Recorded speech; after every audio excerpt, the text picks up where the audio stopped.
யதார்த்த அரசியல் கள நிலவரம், மக்களுடைய மனநிலை, இது எதுவுமே அவருக்கும் முதலமைச்சர் ஆசை.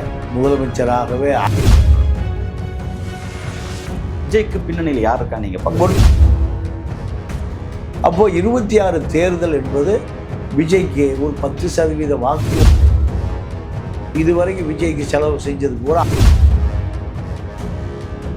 விஜய் கட்சிக்கு காசை கொடுக்காம கூட்டம் தரலது. காசு செலவு பண்ணா அதே கூட்டத்தை சேர்த்து முடிக்கும். கூட்டம் சேர்த்து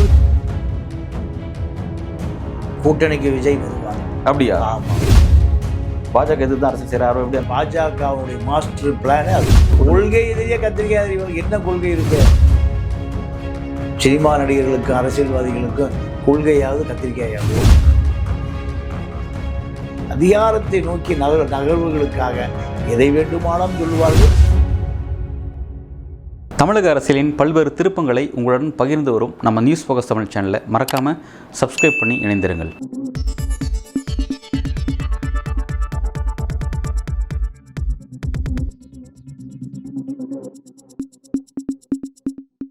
வணக்கம். இன்றைக்கு நம்முடன் அரசியல் பேசும் சிறப்பு விருந்தினர் மூத்த பத்திரிகையாளர் திரு தமிழா பாண்டியன் அவர்கள். சார் வணக்கம். வணக்கம். தமிழக அரசியலை பொறுத்தவரைக்கும் விஜயோடைய அரசியல் சுற்றுப்பயணம் துவங்கிடுச்சு, எப்படி பார்க்குறீங்க? இல்லை, அவருக்கும் முதலமைச்சர் ஆசை. முதலமைச்சராகவே ஆக்கப்பட்டு விட்டார். அந்த கனவுல அப்படியே அவர் சுற்றுப்பயணத்துக்கு வர்றார். யதார்த்த அரசியல் கள நிலவரம், மக்களுடைய மனநிலை, இது எதுவுமே அவருக்கு போய் சேருகிற நிலையில் இல்லை. அவரை சுற்றி இருப்பவர்களுக்கு அது தெரியாது. ஆதவ் அர்ஜுனா, ஐஆர்எஸ் அருண்ராஜ், நிர்மல்குமார், ஜான் ஆரோக்கியசாமி, புஷி ஆனந்த், அவர்களுக்கு தெரிந்ததெல்லாம் எப்படி இட்டாண்டுட்டு வந்துட்டு இட்டாண்டு போகிறது தான் அவருக்கு தெரியும். இந்த அரசியல் திமுக அதிமுக பலவீனமான அரசியல். இதில் விஜய் அரசியல் தேவைப்படுகிறது இளைஞர்களுக்கு. இவன் ஒரு சினிமா கவர்ச்சியில் கூடுறான். இவர்களை அரசியல் ரீதியாக வார்த்தெடுக்க வேண்டிய வேலையை விஜய் செய்யலை. திமுகவும் செய்யலை, அதிமுக செய்யலை. அப்போது 26 தேர்தல் என்பது விஜய்க்கு ஒரு 10% வாக்கு வருவதற்கு வாய்ப்பு இருக்குது. அதை பாஜக அதிமுக பயன்படுத்தி கொள்வதற்கும் வாய்ப்பு இருக்கு. விஜயோடைய வாக்கு வங்கி அதை எப்படி அவங்க பயன்படுத்த முடியும்? கூட்டணிக்கு பண்ணால் தான் பயன்படுத்த முடியும். கூட்டணிக்கு விஜய் வருவார். அப்படியா? ஆமாம். நீங்களே சொல்லியிருக்கீங்க அவர் போக மாட்டாரு, பாஜக எதிர்த்து தான் அரசியல் செய்கிறாரோ, எப்படி அந்த கூட்டணி? இல்லை, நான் போவார் தான் ஆரம்பத்தில் சொல்லிட்டு வரேன். அப்படியா? அவர் அந்த அலைன்ஸ் போவாரா? கண்டிப்பாக. அப்போ அந்த பக்கம் போச்சுன்னா அப்போ பாஜக அதிமுக விஜய் இவங்கெல்லாம் சேர்ந்தா கூட்டணி அது ஒரு பெரிய வெற்றி வாய்ப்பு கூட்டணியாக மாறிடுவேன். அதுதான் அதை நோக்கி நகருது. அதுதான் பாஜகவுடைய மாஸ்டர் பிளானே அதுதான். அதுதானா? இல்லை, இப்போ கொள்கை எதிரின்னு சொல்கிறார். கொள்கை எதிரோடு எப்படி? கொள்கை எதிரியே கத்திரிக்காய் இவங்களுக்கு என்ன கொள்கை இருக்கு? விஜயகாந்த் மக்களோட கூட்டணி, ஆண்டவனோட கூட்டணினாரு, ஜெயலலிதாவோட கூட்டணி வைக்கலையா? இங்கே சினிமா நடிகர்களுக்கும் அரசியல்வாதிகளுக்கும் கொள்கையாவது கத்திரிக்காயாவது ஒன்றும் கிடையாது. சார், இந்த ஒரு முக்கியமான ஒரு கேள்வி விஜய் பற்றி. அவருடைய அரசியல் பார்த்தீங்கன்னா ரொம்ப திரையில மிகப்பெரிய ப்ராப்ளமாக இருந்தார். திடீர்னு அரசியலுக்கு வந்தார். ரொம்ப ஃபுல் ஃப்ளெஜ்டாக அரசியல் செய்கிற மாதிரியும் தெரியல. ஆனால் தைரியமாக திமுக எதிர்க்கிறார். அதில் மட்டும் ரொம்ப துணிவை காட்டுறாரு. இப்போ அவரோட பேக்ரவுண்ட் பாலிடிக்ஸ், விஜய்க்கு பின்னணியில் யார் இருக்கா நீங்கள் பார்க்க? ஒருத்தருமே இல்லை. நீங்கள் 50 ஆண்டு காலமாக தமிழ்நாட்டு அரசியலே திமுகவை எதிர்ப்பது தான். எம்ஜிஆர் யார் எதிர்த்து வெளியே வந்தார்? எம்ஜிஆர் 87 மரணம் அடைந்து 90. அதுக்கு பிறகு ராமதாஸ் திமுக எதிர்த்தார். அவர் ஒரு மத்திய அமைச்சர், பெரிய அதிகார மையமாக மாறினார். 93 வைகோ திமுக உடைச்சிட்டே வெளியே வந்தார். 93 2000 வரைக்கும். 2000க்கு மேலே விஜயகாந்த் எதிர்த்தார் திமுகவை. அதன் பிறகு சீமானை எதிர்த்தார். அதன் பிறகு விஜய். எல்லாமே இது ஒரு ஃபேஷன். திமுக தான் அவ்வளோ ஊழல் இருக்குது. காமராஜர் ஆட்சி, கக்கன் ஆட்சி, கருணாநிதி ஆட்சி அவனு சொல்லவே மாட்டான். ஏன்? ஊழல்.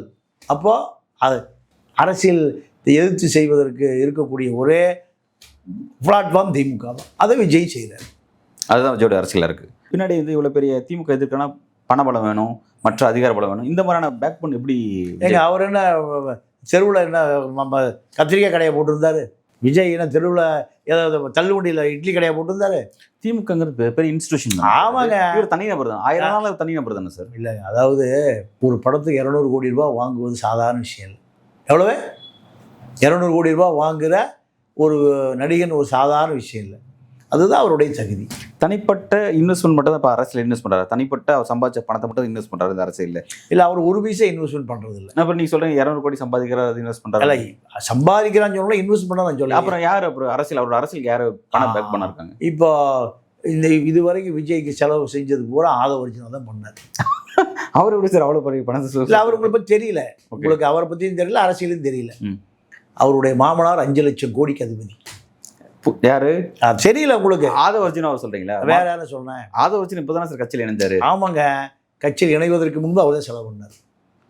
விசிகல இருந்தார், அதுக்கு முன்னாடி விசிகல இருந்துட்டு செலவு. ஆமா, அதாவது விக்கிரவாண்டி மாநாடு அவர் தான் செலவு பண்ணார், மதுரை மாநாடு அவர் தான் செலவு பண்ணார். வேற என்ன? அவருக்கு திமுக வரக்கூடாது. பிஜேபிக்கு எப்படி திமுக வரக்கூடாதோ ஆதவ அர்ஜுனாவுக்கும் திமுக வரக்கூடாது. திமுக அதிமுக வந்தால் நீங்கள் லாட்ரி தொழில் ஆரம்பிச்சிடுவார். அதுதான் அவருடைய வேலை. அவர் இன்வெஸ்ட்மெண்ட் பண்ணுறது தயாராக இருக்கார். லாட்ரி தொழில் என்பது வருஷத்துக்கு 20,000 கோடி ரூபாய் வியாபாரம். வருஷத்துக்கு 20,000 கோடி, 5 வருஷத்துக்கு 1 லட்சம் கோடி வியாபாரம், லாட்ரி வியாபாரம். அதுக்கு தான் அவர் விஜய் சப்போர்ட் பண்ணுறாரு. விஜயும் திருமாவளவனும் அதிமுகவும் ஒரு கூட்டணி அமைப்பதற்காக முயற்சி பண்ணார். திமுக அழுத்தம் கொடுத்து திருமாவளவன்கிட்ட தூக்கி வீசிட்டாங்க.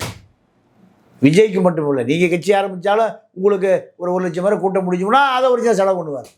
திமுக வரக்கூடாது, அவ்வளோதான் அவருடைய நோக்கம். ஸோ தனிப்பட்ட விஜயோட ஃபினான்ஷியல் பேக் போனாக இருக்கக்கூடிய நீங்கள் சொல்லக்கூடிய அந்த நபரை டிஎம்கேல டிஸ்டர்ப் பண்ணவே முடியாது. ஒரு கவர்மெண்ட் அவங்களால டிஸ்டர்ப் பண்ணவே முடியலையா?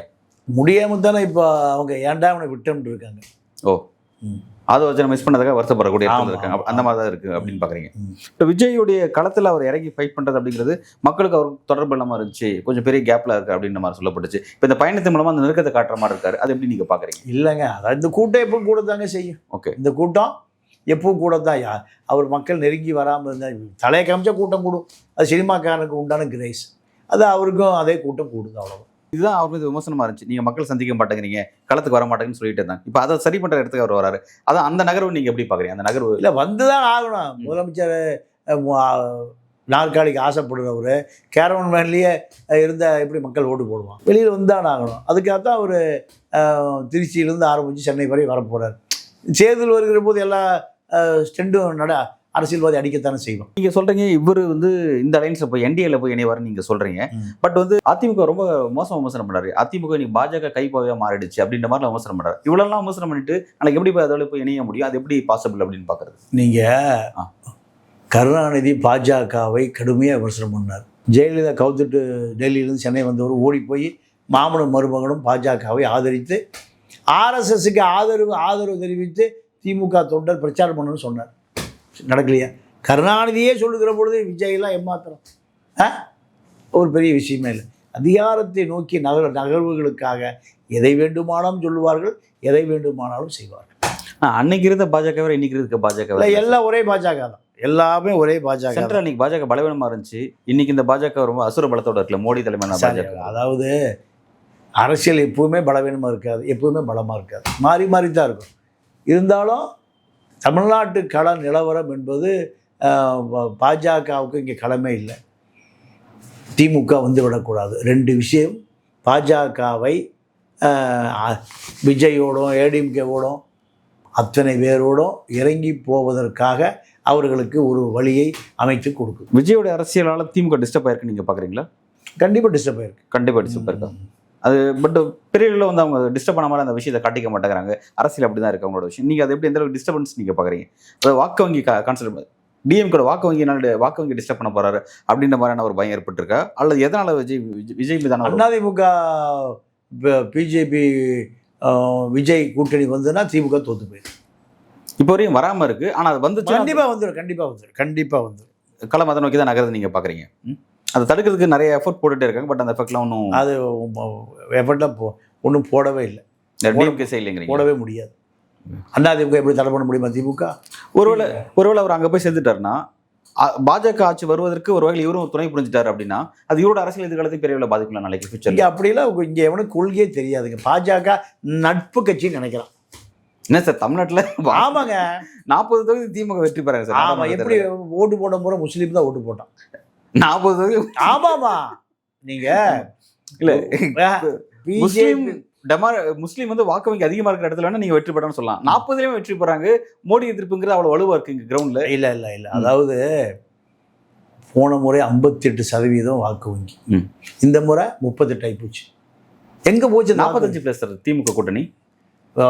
மாணிக் தாக்கூர் எவ்வளோ ஜெயிச்சாரு சொல்லுங்க. அவர் 5000 வாக்கு வித்தியாசம் ஜெயிச்சாரு.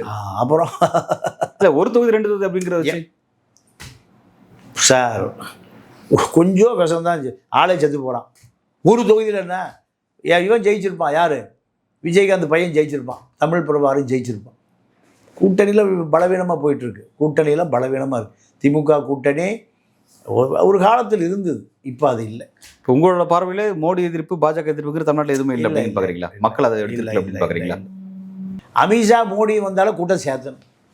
இங்கே களம் என்பது அதிமுக திமுகவுக்கு தான். களம் வந்து பாஜகவுக்கு இல்லை. இல்லை, பாஜகவுக்கு தெரியும். ஆனால் திமுக நீங்கள் சொல்கிறீங்க. ஆனால் வந்து திமுகவுக்கும் தாவேகாவுக்கும் அப்படின்ற மாதிரி மாறிடுச்சு அப்படின்றத பலரும் சொல்கிறாங்க. நீங்கள் அதை இல்லைன்னு மறுக்கிறீங்களா?